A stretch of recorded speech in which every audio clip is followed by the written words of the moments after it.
Kimya dersi boýunça 4-nji halkara olimpiadasyna onuň çägine geçirilen kimýany okutmaň usuliýetini kämilleşdirmekde innowasion tehnologiýalaryň ornatly halkara ilmi amaly maslahatçylar ilki bilen Magtymyň Türkmen Döwlet Üniversitetining eýwanyna ýaglandyrylan sergini synladilar.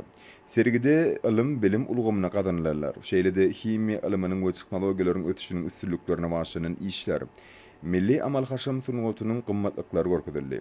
Halkara olimpiadanyň açylyş tawarasynda ýurdumyzyň wadaşary ýurtlaryň ilim bilim ojaklarynyň professor, mugallimleri we talipleri çykyş edip, beýtarap Türkmenistany türkmen halkynyň milli lideri Gahrman Arkadamady we hormatly prezidentimin tarapyndan Sowet we dünýä döwletleri bilen paraha söýjülükli we ynanşmak siýasaty esasynda ähli taraplyň hyzmatdaşlyklaryň alınıp barlýanlygyny, dünýäniň öňdebarjy tejribesini esaslanyp durmuşa geçirilýän bilim ödgörtmeleri, bilim ulgamyny öňdebarjy tejribeler ornaşdyrmak, innowasion tehnologiýalar we multimedia serişler arkaly bilim bermeň kiýilini kädirki döwrüň özen derejelerini ýetirmeň ähmiýetli taraplaryny belläp geçdiler.